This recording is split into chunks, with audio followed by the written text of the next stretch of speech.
Miara-batsika rehetra amin'ny anaran'i Jesosy, ilay tompon'izao rehetra izao. Levita, ianao.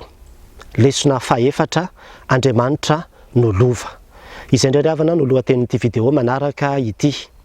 Ifanambara tamintsika tamina vidéo maromaro tany aloha fa resaka mahakasika ny Levita isika, izay olona nanana ny maha izy azy tokoa teo amin'ny testameta taloha. Ary amin'izao andro ankehitriny izao dia isika kristianina ihany io Levita io. Tamin'ny lesona voalohany dia nambara tamintsika fa ny Levita dia olona nofidian'Andriamanitra manokana. Ary matoa ny fidiany dia satria tiany omena tombony manokana teo anatrehan'ny Israely. Ny faharoa dia hitantsika koa fa ny Levita dia olona no hamasin'Andriamanitra. Tsy hoe ny fidiany fotsiny fa no hamasininy satria masina izy Andriamanitra dia tsy maintsy hamasininy koa izay olona rehetra hifandray aminy sy hanantona azy. Ary tamin'ny lesona fahatelo dia hitantsika fa ny Levita dia an'Andriamanitra mihitsy. Izany hoe an'Andriamanitra izy ka dia ampiasain'Andriamanitra, natokana hanao ny asan'Andriamanitra mihitsy amin'ny androm-pahavelomany amin'izay zavatra tian'Andriamanitra ataony. Dia ninona moa izany fa dia ny famonjena ny olona, ny fanavotana ny olona, dia izay no nampiasan'Andriamanitra ireo Levita ireo. Ary koa ny fiderana sy ny fanomezam-boninahitra azy tao amin'ny tempoly tamin'izany fotoana izany. Androantsika dia resaka ny amin'ny lova izay an'ireto Levita ireto satria rehefa jerevanao ny tenin'Andriamanitra dia mahagaga, tsy mba nahazo zara-tany na lova ny Levita tamin'ny fizarana tany any amin'ny voasoratra any amin'ny bokin'i Josoa. Fa any amin'ny Deutéronomie 7:20 dia amafisina fa tsy omena ireo fa ny lovan'ireo dia Andriamanitra. Ho voasoratra amin'ny 9 manao hoe ny Levita mpisorona ozy izy dia ny firenen'ny Levi rehetra tsy mba hanan-anjara na lova amin'ny Israely. Ny fanatitra tao amin'ny afo ho an'i Jehova sy ny anjaran'i Jehova no fihinany. Fa tsy hanandova amin'ny rahalahiny izy, Jehova no lovany, araka izay nolazainy taminy. Tsy handova izy amin'ny rahalahiny fa Jehova no lovany. Mahagaga zany diavana.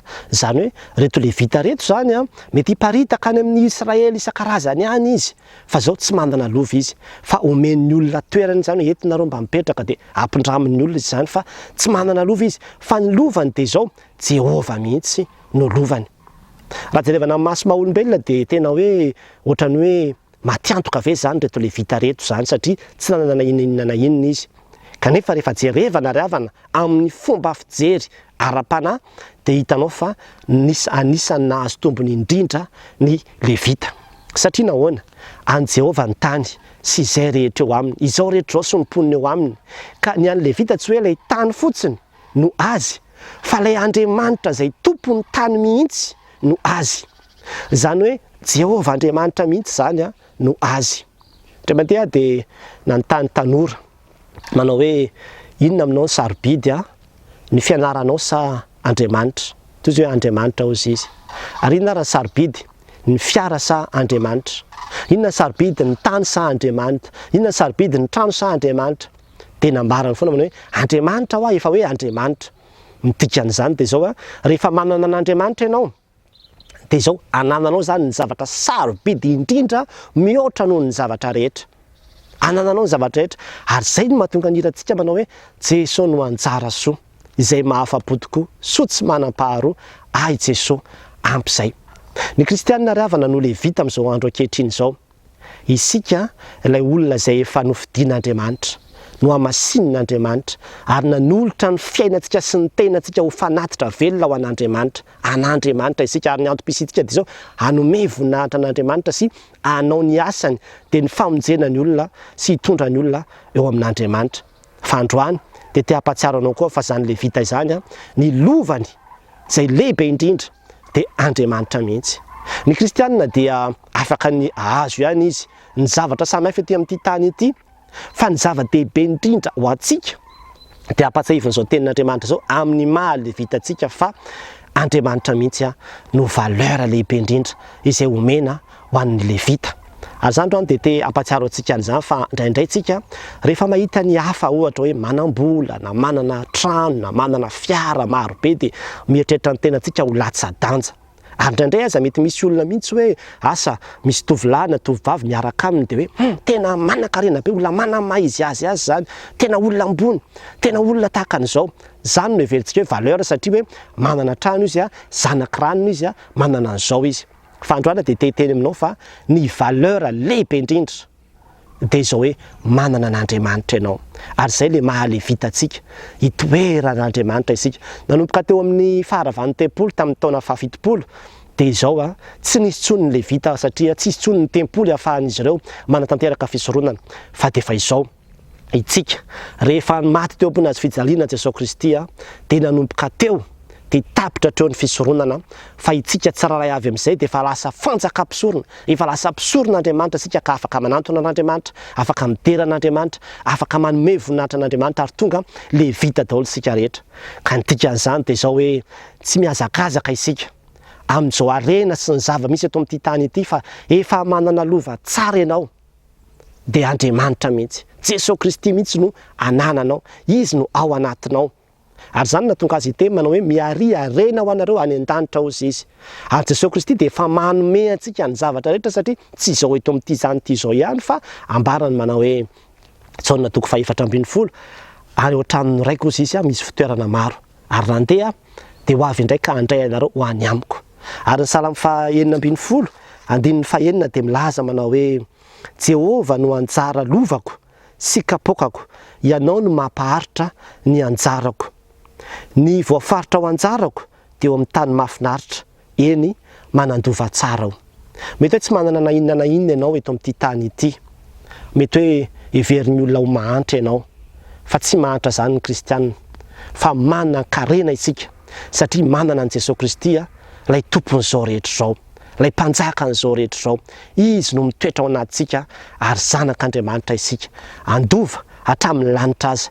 Ka izany tombam-bidintsika izany no tokony hijerevantsika ny tenantsika ary ahatonga antsika tsy hanao tsinotsinona ny tenantsika satria nomen'Andriamanitra izany toerana sarobidy izany isika. Anisan'ny zavatra mampalahelo ny olona izany hoe tsy mahazo anjara lova, ary ny fizarana lova dia entina hatrany amin'ny tribonaly mihitsy, mampiady hatramin'ny mpiraim-po, misy mifamono ho faty mihitsy satria mafy be le hoe fitiavana ilay tany kely, fitiavana ilay trano, fitiavana ilay vola sy ilay arena samihafa. Fa itsika kristianina riavana dia izao hoe ny tena zavatra sarobidy indrindra amintsika ary lova izay nomen'Andriamanitra antsika, mahazo an'izany daholo tsika rehetra dia izao izy Andriamanitra mihitsy, Jesosy Kristy mihitsy no nomena antsika, nomena anao ny zavatra rehetra. Fa toy izao no nitiavan'Andriamanitra azy izao tontolo izao, nomeny ny zanan'ilay tokana. Ka izay rehetrarehetra mandray an'io zanan'ilay tokana io dia nomena hery ho tonga zanak'Andriamanitra dia izay mino ny anarany. Amin'ity an'io ity afaka mbola ny andray an'i Jesosy Kristy ianao ary ho tafiditra ao anatin'izany mpandova ny lanitra, mpandova ny zavatra rehetra izany rehefa Jesosy mihitsy no anananao. Nisy tantara kely anankiray no hamaranako azy hoe nisy lehibeana orinasa anankiray dia niteny tamin'ny mpiasany rehetra izy manao hoe makanisa anareo atao amin'ny tsena rapitso dia mangala zavatra anankiray izay farany hitanareo fa sarobidy izay tianareo alaina ato fa iray ihany no alainareo. Omeko daholo na inona fa omeko zany. Dia tonga daholo ny olona mpiasa dia samy misafidy hoe inona ny zavatra sarobidy indrindra dia samy manakanaka atao daholo. Fa nisy anankiray tsy maka izy. Dia nanontaniana fa maninona anao no tsy maka? Dia hoe nenahy ozy izy tsy mba ireo zavatra izao no ilaiko fa zao hoe ny zanaka ao mihitsy no tiako ho alaina raha omenao.